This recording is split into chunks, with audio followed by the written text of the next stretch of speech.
So this video is being made from a discussion I had within the official Enlisted Discord with a couple of people and moderators. Other than the moderator completely saying lies about the game with Darkflow not looking at external sources like Reddit, etc. for suggestions, and this is completely wrong.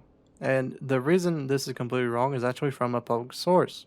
So if you don't know who Kilo Fox is, he's a community manager and he usually roams around like the forums, sometimes Reddit, sometimes the Discord, but mainly he goes around the forums and the Reddit. Now, Kilo Fox goes around to chat, sometimes in the comments. Sometimes you see him in Reddit posts responding to people. You might say, well, Kilo Fox is only community manager, and the issue is the developers need to be looking at this kind of stuff.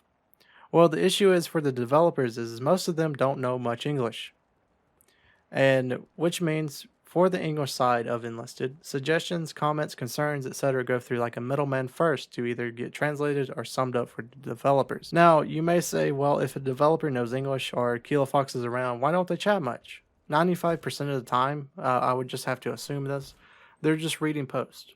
I mean, if something is interesting, they may leave a comment or if they have a question.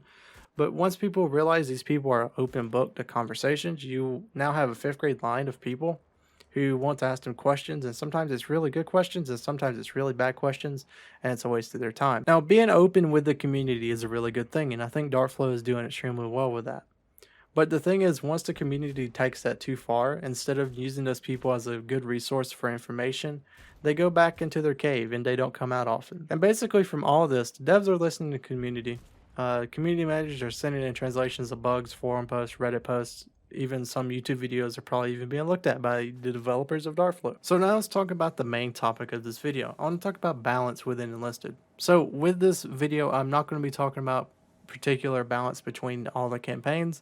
I'm not even going to be talking about the elephant in the room, which is the balance of Berlin right now. I don't like saying this right now because this is like against my morals in a way, but I've never really gloated about achievements within my life. I've always viewed I could always do better with anything I ever win or lose. I just strive to get better, but I know I am way above the 1% line of the enlisted players. I won the second place in the Content Creator Challenge for Enlisted, as well as I have too many game hours in Enlisted to count from, Alpha, CBT, OBT, all that kind of stuff. So whenever I talk about balance within Enlisted, I never want to make it to where I'm always right.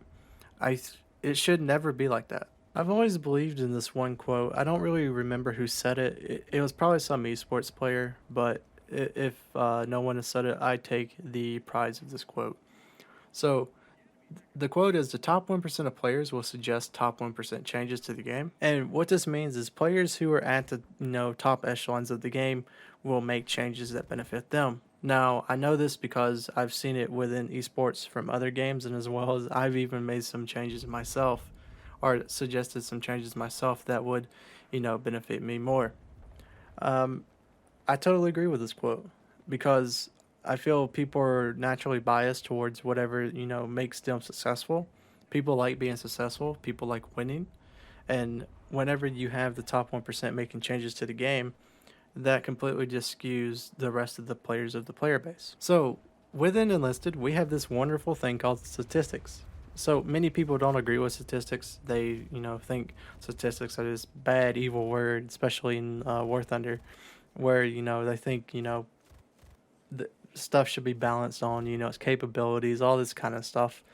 Well, statistics is legit the only way that you can balance anything within a video game without any sort of personal biases coming into effect or human error. So with statistics, you take both of those things out of the equation. So the next thing I want to talk about is based on conjecture, but will have logical answers and most likely is correct, but there's a possibility of being wrong.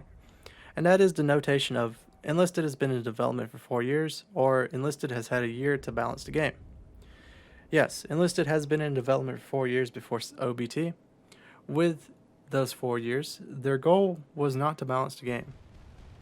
Their goal for the game was to make the game polished, make it be able to come into this stage which it is in now, which is OBT. If there was something stupid that came up, yes, they would, fix it, they would balance it. And if you want an example of something stupid that did come up that they said during a dev Q&A, was when they were testing artillery on their flat map.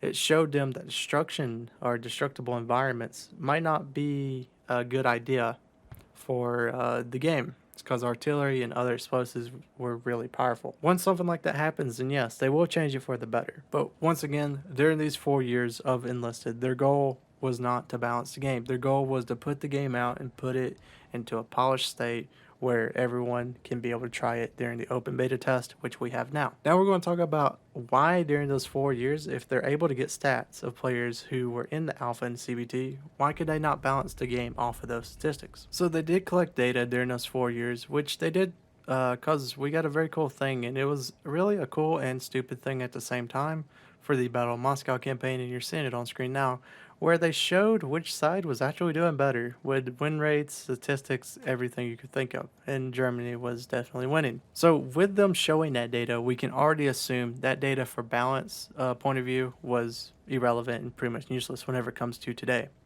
Could they have used it to get a baseline for the Battle of Moscow? Yes, which they probably did. But now, since Moscow has come into OBT, new players have played, and you have super below average players, players that are super Chad players. You have the whole spectrum of players which could possibly be in the game now. Now you can collect relevant data.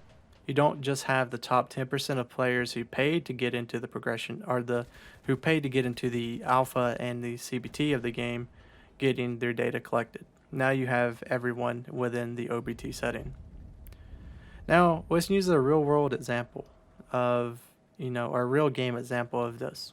So let's just say you take the top 1% of players, let them dish it out for like 2,000 games, and it's a 60-40 split between wins and losses for attackers and defenders. So attackers has a 60% win rate, and defenders have a 40% win rate with the top 1% of players playing. So now, as you can assume, the attackers are doing better because they're able to get a 60% win rate. So we're using fake example here. So Berlin has 1,000 tickets for the attackers. Darkflow sees the 60-40 split and would like that number to be more on par with the 50-50 split. So they reduced the tickets. So now it's more close to a 50-50 split after 2,000 more games with the top 1% of players. Now let's release the beta, or release the balance changes with the 1% changes to the standard game.